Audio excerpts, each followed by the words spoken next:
reordering. Reordering our thoughts, our research, sometimes our emotions, and we're trying to do it to package and take it forward. So I recently developed a love affair with number 3. So if you asked me before, I would say that I'm more of an even number, because I like things organized. I like to play Tetris, and I like to put an order. But I read a couple of books, and a few things struck me recently about 3. And even our logo of the Center for Democracy and Peace Building is an old Celtic symbol, and it symbolizes the past, the present, and the future, the body, the mind, and spirit, and the Trinity. So I decided that perhaps today we can reorder this conference and different presentation and the richness of those presentations through 3 themes. First one, time. Second, self. And the third one, the other of each other. And almost every single presentation touched on the notion of time. We started with Dariusz, and who took us on a journey to ancient Greece. We heard about the future is bleak, and there will be more conflict. Dominic reorganized a lot of research and historical data to look at certain patterns. We had an amazing presentation from Liz about South Africa, and Podrick about Northern Ireland. It was spinning throughout the time. And I read a book recently by the deep cave diver who rescued those boys in Thailand a few years ago. And in the book, he talks about how he reacts to a crisis situation. And his pattern is 3 seconds, 3 minutes, and 3 hours. The 3 seconds is just to breathe. The 3 minutes is to develop strategy, and the 3 hours is to execute the strategy and exit the issue. But when I think of CRIC conference and everything we heard over the last few days, John, how relevant all of this, our research will be in 3 weeks, 3 months, and 3 years. We heard President Putin this morning. We heard some really, scary assessment of the present. But we also heard from people like Liz that there is a lot of hope. So how do we live with and how do we manage those contradictions? That on one hand, it's a despair, on the other hand, there is a lot of hope. And how does it look in time? Well, one of the things I became conscious of in this conference, we've been having these events every year now for quite some time, heading towards a decade. We're not quite there yet, but heading towards that length of time. And they've been good conferences. I've been very pleased with them, and people have worked with the stuff and they've prepared good material, and they've picked up on the kinds of things that they're doing during the year in any case, but they've also picked up on whatever theme we've notionally given to it. But one of the things I think that time has done is it has deepened the relationships of people with each other and as a group.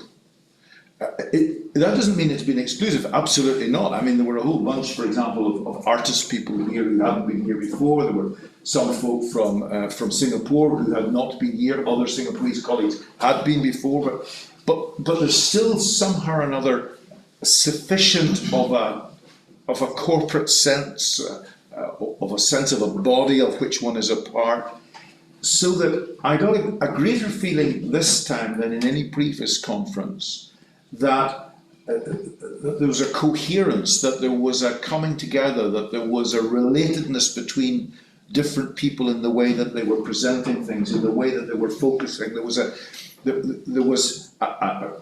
Everybody was appreciating the difficulties that we are in, the problems from before, and there were various historical resonances, and recognizing all the difficulties, nevertheless some kind of sense of hope for the future or possibility.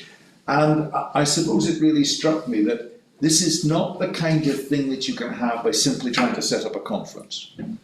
There's something that has grown and developed and emerged out of relationships over quite a long period of time that allows something new to develop and to emerge. Now That's a difficult message for a time in human affairs when people want it quickly. They want, instant everything. And it's very funny when I think of fast food. I spent quite a lot of time in France. The French don't do fast food.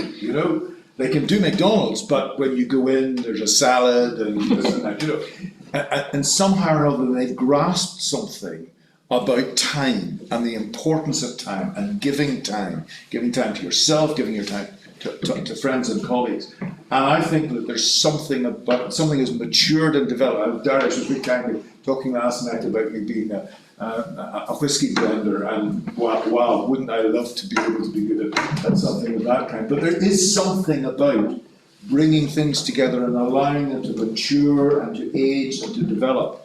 And that's what strikes me about the question of time. CRIC is, I suppose, a little bit like wine. It matures and it gets better and better. Which leads me to my second theme, which is self. A lot of people in this conference during different talks touched on injury, humility, past trauma. Some talked about mental health issues. And it struck me that quite often we talk about group dynamics. You mentioned earlier this morning about 7 million victims in Colombia. But what is the responsibility for self? The balance between the body, the mind, and spirit. Perhaps during this conference we didn't touch as much on spirit as probably during the previous conversations. But the balance between the work, the study, the time for personal prayer or reflection or mindfulness, however we develop it. That we often talk about the other, we often talk about the groups, but what is our individual responsibility? And touching slightly on the notion of time. Time is the most precious asset we've got. You cannot buy time. You cannot, it's the notion of slow eating. It's slow thinking. It's perhaps what CRIC creates. But how important is the role of self, taking care of self, of resilience, of what we are individually and collectively can give to the world? Yeah, I think this is one of the predicaments or struggles that I would observe. I mean, everybody who comes here brings something of themselves and out of their own experience. And in the West in particular, I think we have been very focused on the notion of self as individual. We haven't always been so good about appreciating other selves and giving them as much value as ourselves. But there's this curious set of paradoxes. One of them is between myself and the group, the community. And I suppose when I think, for example, about the kind of work that Yasmin does on complexity, how much we think of ourselves, and yet we are a coming together of all sorts of experiences and relationships. I am not just me, I am an expression of the relationship of my parents, for example. I don't just take some little bits from it, but and you can see it in the way that you relate. I think sometimes when I was working with people who were in difficulties and I couldn't quite understand what was going on, if I began to think of that person and their personality, their way of being in the world, as an expression of the relationship of their parents, for example. Sometimes as an expression of the relationship of other elements in their family of origin. But that it wasn't just them as self, it was an expression of relationship. And often talked about how when we go into situations of conflict, and you can so easily find yourself sympathizing with this side or with this side, almost naturally, there's pressure to adopt one side or another, and yet then you just become part of the problem. But somehow or another, being able to engage with the relationship problem and understand that as a person, I am an expression of relationships. it seems to me brings another kind of way of thinking and engaging and exploring. So you're completely right. And this question of how we look after ourselves or don't look after ourselves, and, we talk a lot about it, but maybe we don't do it terribly well. And yet, the question of what is this self? How does it relate to others? And in a sense, and I'm kind of struggling with this as I think about it. How do I understand myself as being an expression of the relationships from which I emerged?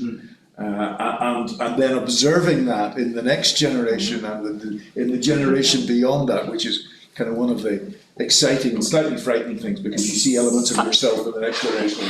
Extremely troubling. Sometimes when I look at Facebook and the photographs of your grandchildren, and I see little elements of you or John, but there is a notion which Liz will be very familiar with, which is Ubuntu. I am because you are. And how we exist and coexist because of the relationships around us. But it takes me to something else with the late Polish philosopher Zygmunt Bauman talked about the age of liquidity. And, when we look at the big global issue we talked about during this conference, breakout of relationships, paranoia, and bring it back closer to home. And that we live in the age of liquidity and uncertainty. Everything around us is uncertain, including relationships, including family structures, including something what was pretty normal. Now there are no boundaries, when it comes to gender, when it comes to relationships, and so on. What do you think the relationship is between, those small units, which is probably family to start with, and then society and then the world? I think this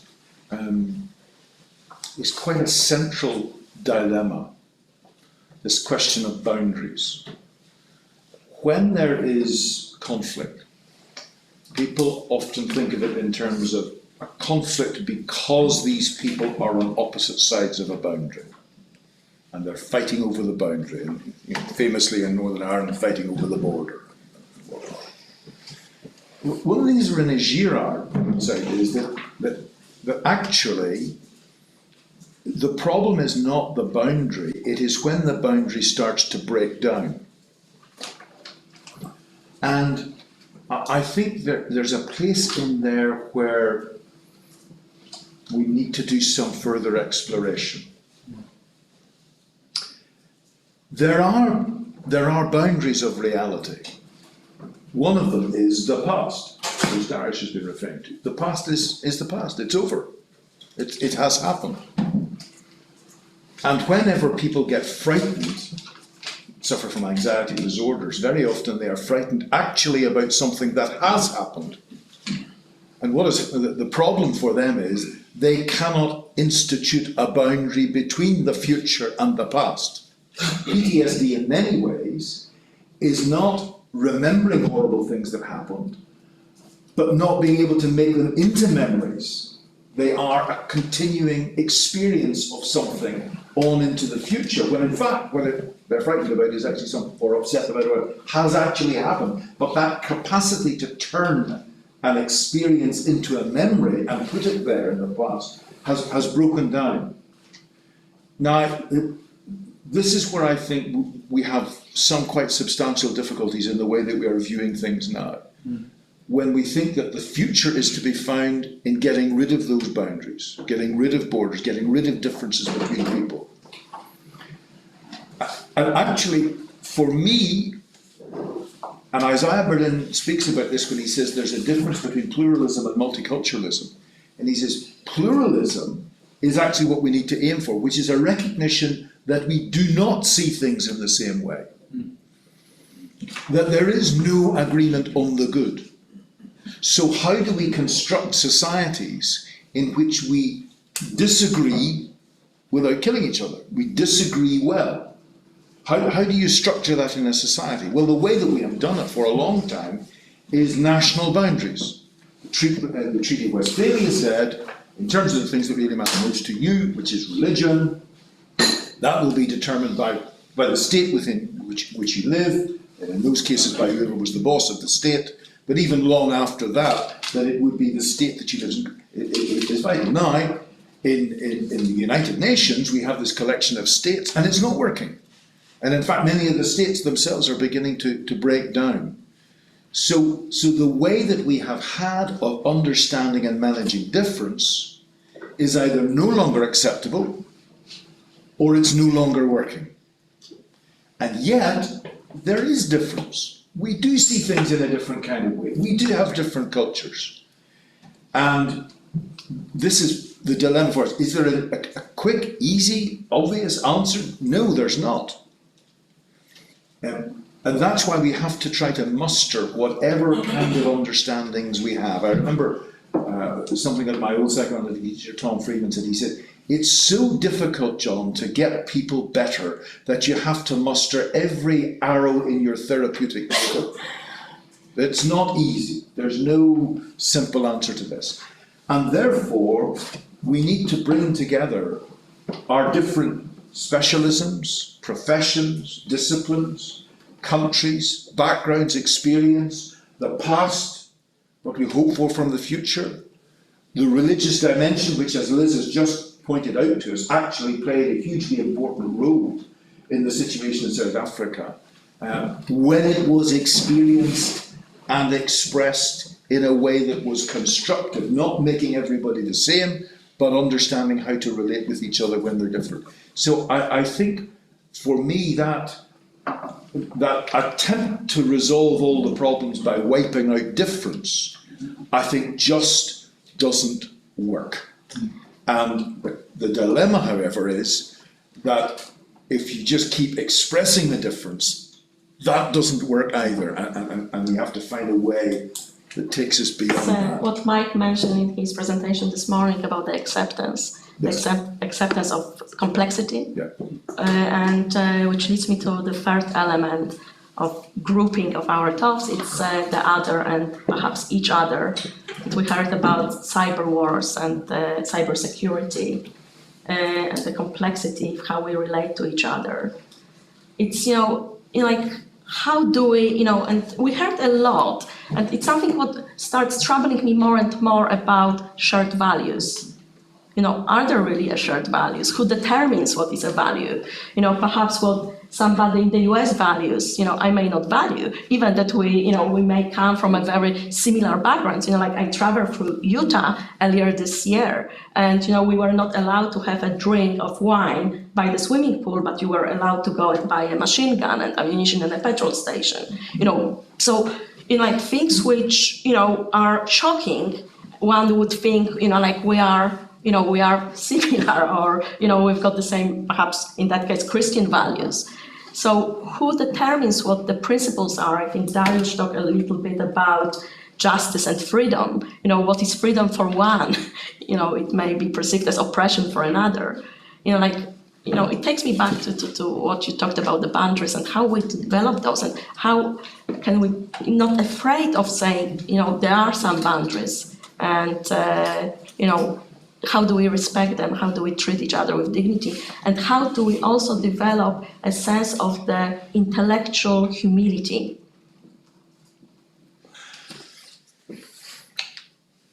I think there are many things that we describe as values where there is difference. For example, in some parts of the world, the individual, however we think about that, is valued as over against the group. And in some places, the group or community is valued over against the individual. And one is regarded as more important than the other. There are very different sets of values about things that are described as ethical questions, whether that's about end-of-life issues, or pre-birth issues, or whatever. So yes, you're absolutely right. We do not agree on many things to which we attach the word value. Mm. But I think that there are some quite fundamental values where it seems to me there is a degree of commonality. I've often said, colleagues will have heard me saying this many times before, that in situations that I've gone into anywhere in the world, where there has been prolonged, intractable political violence, I have always found three things. One is at least one, and often more than one, group of people who feel that they have been disrespected, humiliated and disrespected. And it seems that being disrespected, being humiliated, is one of the most toxic experiences that individuals and communities can have. We forgive an awful lot, but it's very difficult to either forgive or forget humiliation and disrespect. And I hear many of my Liberal colleagues saying and doing things because they say, I have the right to do something. And I feel like saying, there is not a human right to be disrespectful. There's a human right to disagree, but I don't see that there is a human right to disrespect other people. And I think that is a common sense, because I think it's a very human thing that any of us, from wherever we come, that's an issue. The second is the sense of being treated unfairly. Now, there can be lots of different justice systems and rules about what is right and wrong and so on. But if you have the sense that how you're being treated is unfair, and it may emerge for you quite differently than for somebody else, but the sense of feeling it's unfair is in here, and you almost it explodes out of you. You know, you one of the kids comes to you and says, "Daddy, it's not fair." You know, and then you try to tease out, well, why do they think it's unfair, and what is it, and who did what, and so on. But it's that profound sense of it not being fair. It seems to me is a fundamental principle, and in all the situations that we've heard, we've had people expressing this sense of the thing not being fair. And the third thing is that there has not been a non-violent way of engaging and negotiating change. And the striking thing about what Liz was talking about was, in that particular context, after all sorts of pain and difficulty, it began to be possible to negotiate change. And the problem that we are in at the moment with Russia and Ukraine, it came about to a significant degree because although Putin, for good or bad reasons, was putting out repeatedly that he didn't think the thing was fair, that he thought Russia was being humiliated, and nobody wanted to pay attention. Nobody wanted to engage and say, well, look, this is how you feel, let's talk about that. There was no, in fact, when he wrote this great long essay in July of last year, or was it the year before, I'm kind of losing track of time, and the response to that was, that's a false history. That's not the way it really was. This is a nonsense. What is he doing? The man's crazy. Rather than saying, wait a minute, this is the president of a country. He's taken the trouble to write all of this out. He's done that because he's been repeatedly saying these things for years and years. There's actually been a war effectively going on. He's spelling this out in words of one syllable, basically. And nobody pays attention. Nobody says, well, wait a minute, whether I like it, whether I agree with it, whether I think it's accurate or not, he clearly feels strongly enough about it that he's produced this whole thing. We need to sit down and talk about this. Because there's trouble coming down the track. Instead of that, even Zelensky, a week before the invasion on the 24th of February, said, no, it's not going to happen. This would be crazy. He's not mad. He wouldn't do that kind of thing. Rather than saying, wait a minute, all these soldiers are lined up, all this machinery's lined up. Maybe something is going to happen. He's certainly trying to send us a message. And if we don't find a way of engaging it, then there will be trouble. There will be violence. Not about saying he's right or anything like that. And for me at the moment, the key, I think the war has broken out. I can't see anything other than that the war gets prosecuted and whatever happens, happens. But there's another situation where the war has not yet broken out, and that is with China. And what we must try to find a way of doing is ourselves thinking about and persuading our political leaders to learn the lesson of Russia-Ukraine and not to have it happen with Beijing-Taiwan, because that will be an even bigger and more catastrophic explosion. So for me, those are, if you like, the kind of shared values. There are lots of other values that aren't shared. But I don't have any sense that I've ever met anybody in any part of the world for whom those kinds of things were not actually shared values. There is a really good quote, which I heard while I was listening to one of the podcasts, that never allow anybody to be humiliated in your presence. And it sort of sometimes makes me think when I see people who I disagree with being humiliated, and how important it is to have the courage to stand up for your enemy. I've been hosting a group of fellows from Northern Ireland, from political, business and civic backgrounds, and I heard a story a few months after the fellowship finished, the previous cohort, that there were two politicians who went out for a drink after the lectures, from Sinn Féin and DUP. I can say as much. And the DUP one was, attacked by somebody in the bar and told off. And the Sinn Féin guy stood up for him and said, "This is not on." And for a few months later, the guy from the UP reflected that he never ever expected that even his friends do not stand up for him. And this was the biggest change in his heart, which happened. John, the final question, which goes to the title of this conference. We are in interregnum. We are somewhere in between. It's troubling. There is a lot of anxiety. Do you think, is it disordering or reordering? Is it hope or is it despair? I think it is absolutely disordering. There's no question in my mind that many things, many structures, societal structures, they will all dissolve, but many of them are dissolving before our very eyes, in very short order in many cases. And we don't know which of them are going to survive in any form or some form or whatever. So there's no doubt in my mind that there is a disordering taking place, and it's massive and it's very dangerous, and really horrible things can happen and almost certainly will happen.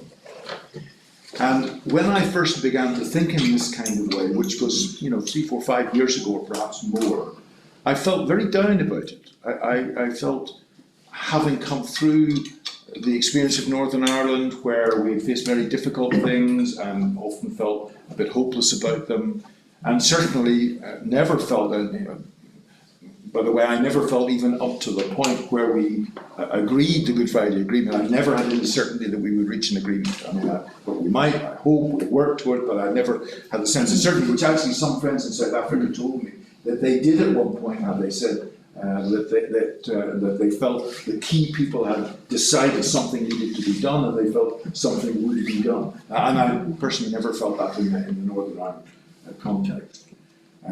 But things moved on, and we did. So there is this disordering taking place, and I felt very down about it, and very frightened and troubled. And then I began to reflect, and I've said this often to many of you. I began to reflect that those occasions when some fundamental paradigm shift in thinking happened, when some major cultural development took place, it did not take place in a context of stability. It took place because people were facing massive existential threats, internal in terms of how they felt, external in terms of what was happening to them, and they had, one might almost say, one might almost say they had no alternative. There are always alternatives, but they felt, we have to do something about this. We have to change. We have to be prepared to change. I remember when I was doing some work in Iraq with Martin McGuinness, he said he got to the point where they felt they had to change, because he got to the point of saying, the Brits can't win, but they can't defeat us. We can't win, but we can't defeat them either. So our young people are being sent out to die to no purpose. We have to change the way of going. And so it's at that point that a new kind of reordering can then take place. That if there is no disordering, then there is no possibility really of restructuring. You actually need that. The seed falls into the ground and doesn't immediately spring up, but something in there is some kind of life, there is some sort of spark of life in there that allows something new to grow. But the new thing would not grow if the seed was not put into the ground in the first place. And this disordering is a necessary prerequisite for some kind of new reordering. Does that mean that we can be content and happy and merely hopeful? So no, we could destroy ourselves completely. The human race does not have a right to exist. There is nothing that says that we have to continue on. We may or we may not. But we are also not in a place that is without hope. And I very much pick up on the comment that Liz made whenever she was responding to Podrick. And Podrick was saying, what made this happen? How did people find their way through all of this? And the answer was great hope.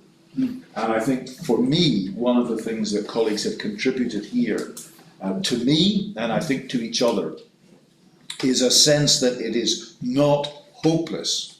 It is dangerous, it is challenging, it is problematic, it's puzzling, it's depressing at times, but it is not without hope. And so, as I go with that, and I suppose the final comment I would make about that is, you talked about the difficulties, the destructuring, the uncertainty, the fluidity that your Polish philosopher mentioned and so on.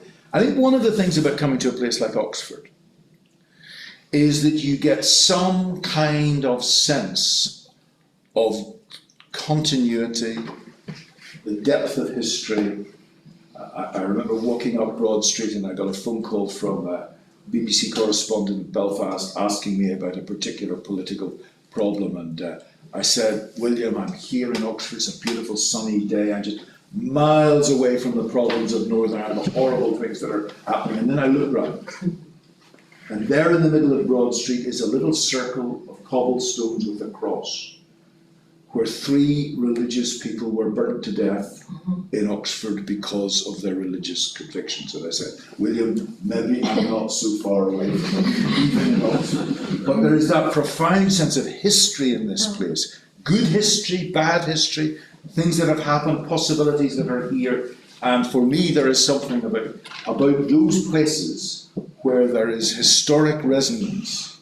And that's why, I love listening to people like Darish who can help us get a handle, get a feel of that historical resonance, where we are humble in the presence of ancestors who maybe understood some things better than we understand, but also a sense of responsibility as we are becoming ancestors to other generations. We have to be as responsible as those ancestors were for us. John, on this note, something else came to my mind. In times of uncertainty and crisis, we all need leaders and leadership and our own chieftains. And I remember you quoted earlier during this conference Seamus Heaney. When Seamus Heaney passed away, Gary Lightbody, who hails from Northern Ireland, he's from Snow Patrol, he wrote a beautiful piece in his memory. And he talked about Seamus Heaney as a chieftain of invisible tribe.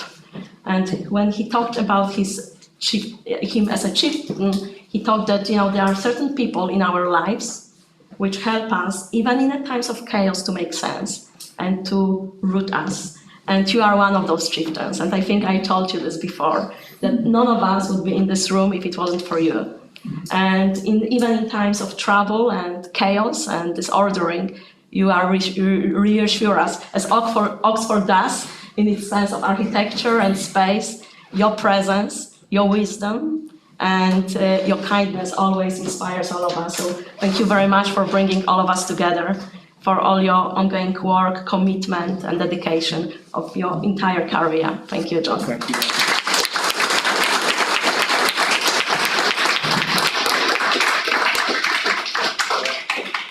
Thanks very much indeed. It will be very lonely to be here without all of you. Safe journeys home.